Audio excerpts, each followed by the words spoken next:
All right, good afternoon, my 8 a.m. crew. It's 2 p.m. I might get some more folk in here, but I want to go ahead and get some things on this fancy whiteboard situation, which I think would help me out, and I think it might help you out too. So it's 2 o'clock, like I said, and in the Canvas Confer Zoom link, this says that it starts at 2:10 p.m. And goes into the 3 o'clock hour. You will get extra credit for attending these Zoom meetings in the amount of 1 single participation point. But for simply showing up and saying hello, you don't even have to ask questions. You get that free extra credit. Okay.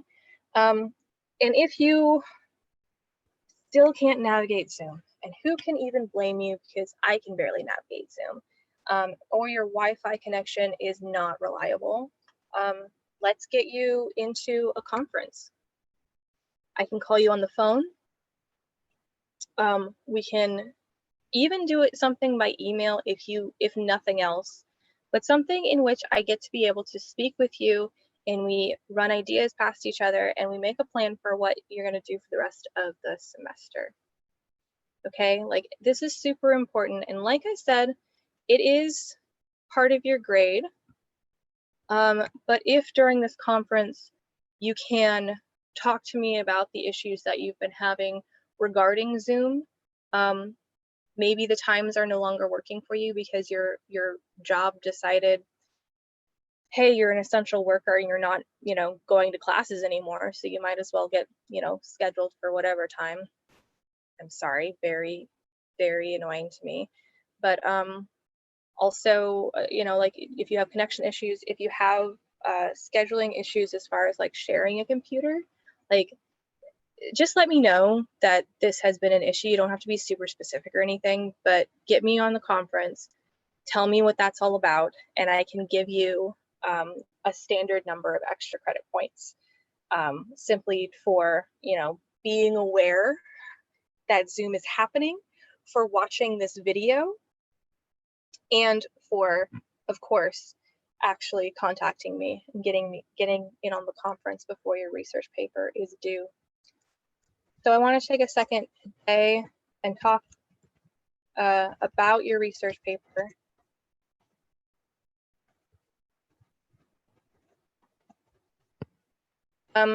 Small aside here, I have research project and as like instead of saying essay, I had project, because I was thinking that if you wanted to do something that had to, like, was not a traditional research project or research paper, that you could obviously do this if you wanted to do something with HTML, or if you wanted to do something like that was just a blog, that could be fine. If you wanted to do it like somehow a digital form of the same information that you'd give me in a research paper. And that's a little bit more, I would even say fun, because to be digital, you also have to be visual. And so you include maybe some graphs, maybe some visual parts to your project to help us get a sense of what the issue is in your community or how the community works. So this is something that you can keep in mind at this late stage in the game. If you haven't been planning for that and you're thinking you were doing a research essay, like, let's keep it like that, right? Like, let's just make it the research essay and don't worry about any, like, bells and whistles at this point. So here's how this breaks down. These are the things that you should include in your Discourse Community Research Project. Number 1, claim that your community is a discourse community. Easy. What's less easy is back your claim up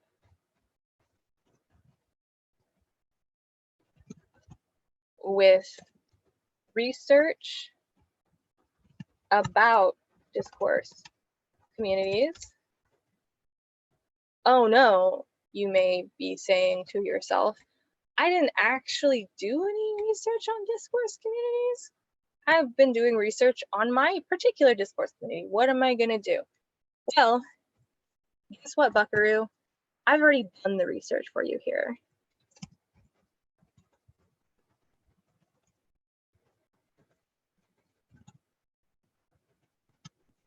Boom.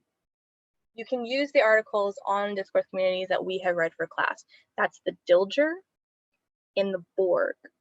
Dilger was the short one. That one is probably going to be easier for you to draw on. It just says, here are 6 characteristics of a discourse community. Boom, boom, boom, boom, right? The other one is a little bit more in depth, and you're completely free to draw from that as well. You're going to find these in the file section of Canvas under Borg, B for Borg, and D for Dilger. And they're both called discourse community, but remember that the Dilger is the short one. Dilger.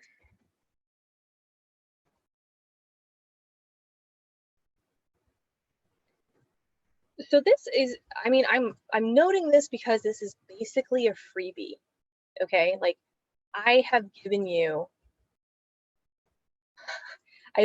2 articles that you are actually allowed to use both for your annotated bibliography and for your research paper. Remember that you have to have 4 outside sources and 1 primary source, okay? So 4 of those sources, oh no, how am I gonna find 4 sources? Boom, I go for Dilger, I only need 3. All right? Think about this.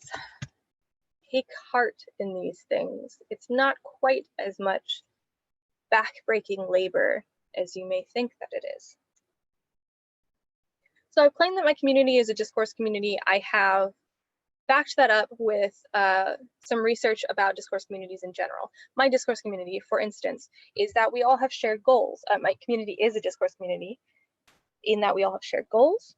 We have a lingo that is unique to our community.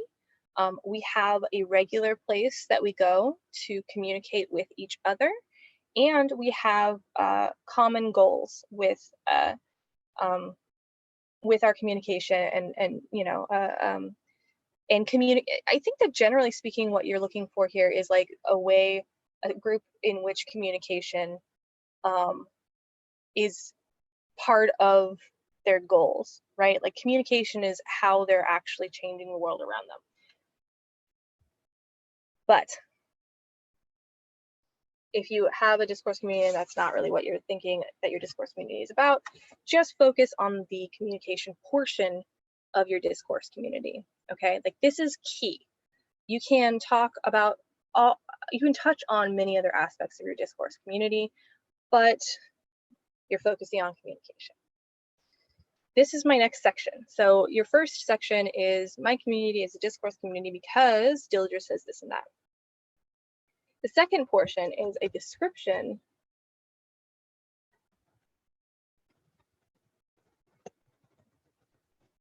and you may want to give a short history of your discourse community. You can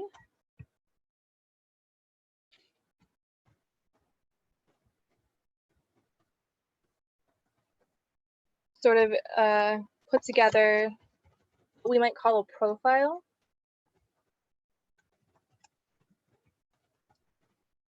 And really, if you want to think about it this way, your profile for your discourse community can maybe not read exactly like, you know, an OkCupid bio, but it's a profile, right? Like here are the main aspects of me. It's a summary of who I am. In the community that you're looking at, it's a summary of that community, right? And finally, when you're looking at describing your discourse community, you can talk about your own experiences.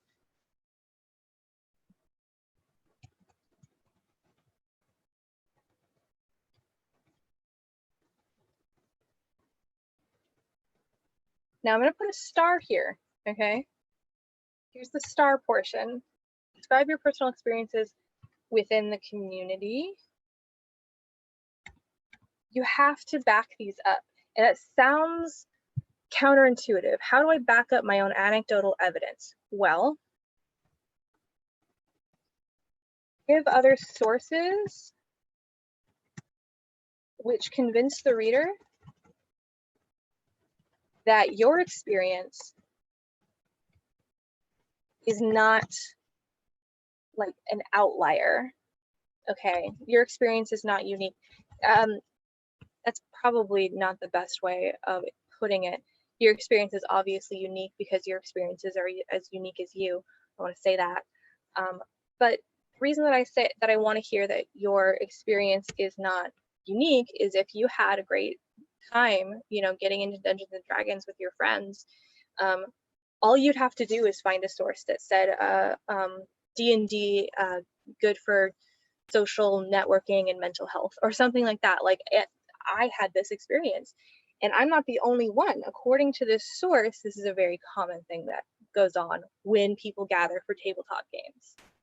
Okay, so you can connect this to your specific discourse community, you can connect it to a larger discourse community, but whenever you say, here's my story with my discourse community, you do have to go outside of yourself and say, this is not just my experience, this is a common experience inside of that community, okay?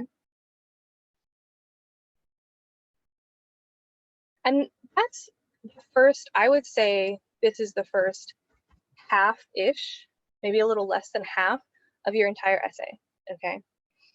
You switch gears a little bit because they sort of can go, they can intertwine a little bit. You might even be able to do them at the same time. But so you're switching gears around halfway through and you have to focus on issue within the community. Describe issue in the community regarding what? Communication. Right. This is the portion where you would provide your primary research. You've done your secondary research above. Primary research is work that you've put in yourself. Secondary research is when you go and find research that corroborates with the experiences you've had or the research you've already done. Okay, so the secondary research is all of those articles that you picked off of the databases, right? The secondary research is the Dilger.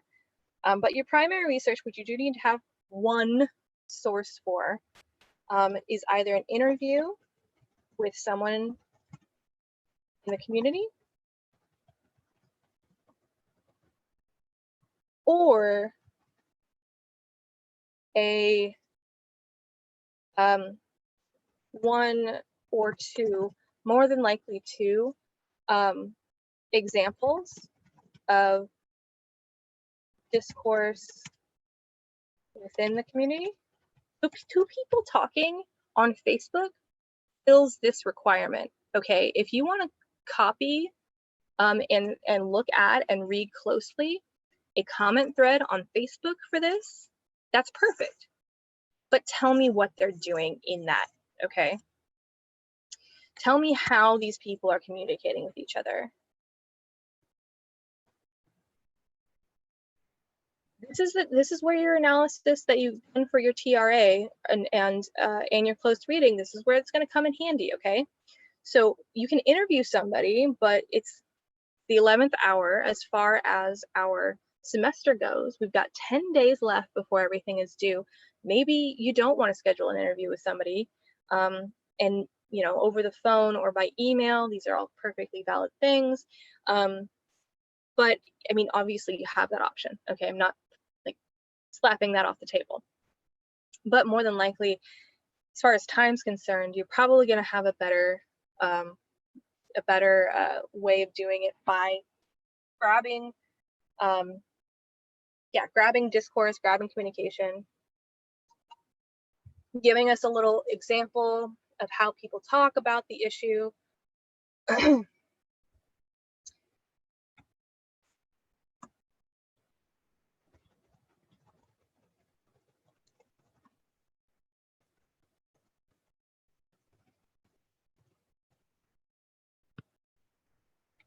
okay? How are people within this community talking about this issue?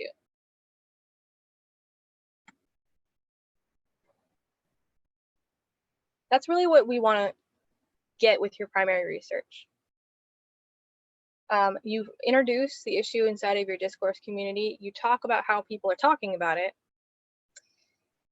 and then you either come to a conclusion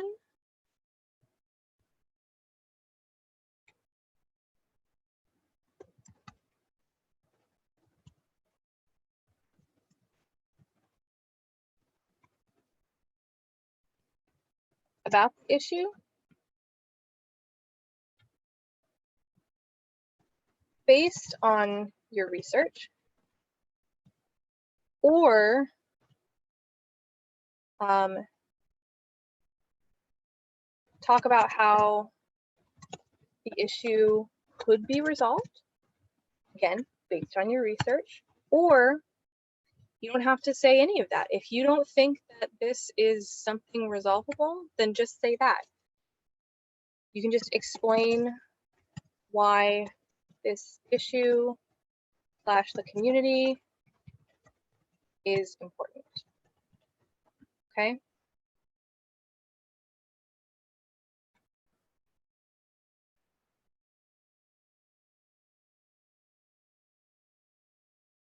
Community. So this is really, you've got 4 points that you need to hit, and this is your entire paper. You can actually section this off with headings if that feels more organized to you, because this is a longer research paper. So you can say, here's my introduction, and do your introduction. Their next section will probably be, what is a discourse community? And you can explain what a discourse community is. And then after that, like, how does my community fall in? And then a small section about the description of your community and also why that community is a discourse community. And then you might switch gears by saying the issues within the community, and say not all communication is positive in this discourse community, right?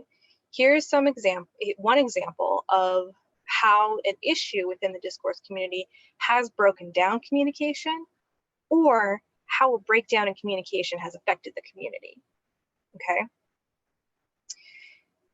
You say, here's a description, here's a source for the issues within the community, right? A secondary source. And then here's my primary source, where I was actually able to get an interview with someone inside of the community and talk to them about what they thought about this issue and how they saw it being resolved. Or here's a snapshot of two people on Facebook who were arguing about this issue, and here's my analysis of what they were saying, right? You can draw from your ethos, logos, and pathos to really analyze that stuff, and that could be a short section. And finally, if you wanted to use headers, you could say conclusion. And you can say that, you could say that the conclusion section is always sort of the so what section, like, yeah, I read your whole paper, but so what? Like, what am I supposed to take away from this? You can talk about why your community is important, obviously, or you can just say in conclusion, cheating in video games is bad, which is sort of what I would write about if I were doing the same paper. I don't agree with anyone who cheats in a video game, and neither does this whole section of the community. Do I still consider myself part of the community? Yes, but this discourse will continue throughout time until video games cease to be. And that's sort of how I would end my paper, is like, this issue is not really going anywhere. Okay, so focusing on the research paper is 100% what you should be doing right now. I realize that you may be watching this. I honestly hope you're watching this if you have not done your close reading paper yet. That's where you want to start. Because all of these assignments feed into each other, yeah, you should be keeping the discourse community project at the back of your mind, but work on the paper that is latest, I guess. But everything from this point on will be feeding into that research paper. And you have 10 days. You have 10 days to write the TRA and the bibliography and the research paper. But because they're set up the way they are, I think that you will find each one more beneficial than the last, okay? Get your formal essays, that includes the annotated bibliography, which is not technically an essay, into me. Get your essays into me. I cannot pass you for the class if I do not have 6 formal essays from you. We did the in-class exploratory essay. We did the personal narrative essay. We got the close reading essay. We have the textual rhetorical analysis, annotated bibliography, and then research paper. I need these formal essays from you. Do not want to give anyone a non-passing grade. I urge you, even if you are not going to be the proudest with your work, should you turn it in before the 10 days are up, please get something to me for each of these assignments before May 17th. I urge you to ask me questions about them as you go. Please. Please ask me questions. Yeah, my phone number is this: 707-410-0341. Okay? Hit me with it. Give me any question that you can think of. Hit me with questions. I'm here. Text me. And get me those papers in.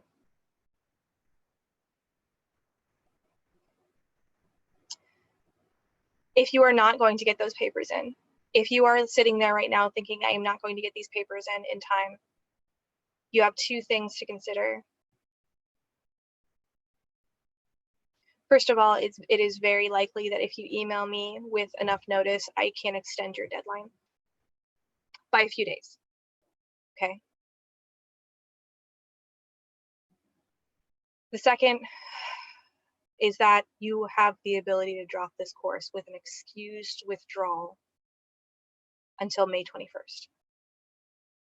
An excused withdrawal not only does not affect your GPA, it also may entitle you to a refund for the units that you have paid for.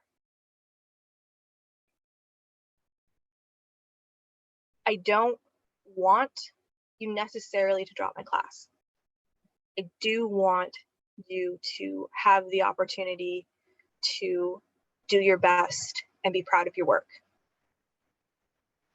The choice is yours. I can't initiate drops at this point. I can't drop you for any reason. You have to do that yourself. And that is something that you can look at through the school. If you haven't been on Canvas, I also have an entire announcement about that.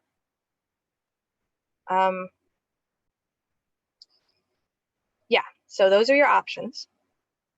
You've got a lot of them. You really do. Don't be afraid to text me with questions. And I hope to see you all next week. I'll be on Zoom on Tuesday from 9 to 10 and from 2 to 3. I also have a Sunday Zoom but those aren't very populated. So I'll check in on Sunday. And then if you're here, I'll answer questions. All right. Thanks for hanging in there, guys. I hope to hear from you soon. I really do. Have a great weekend. I hope that is productive.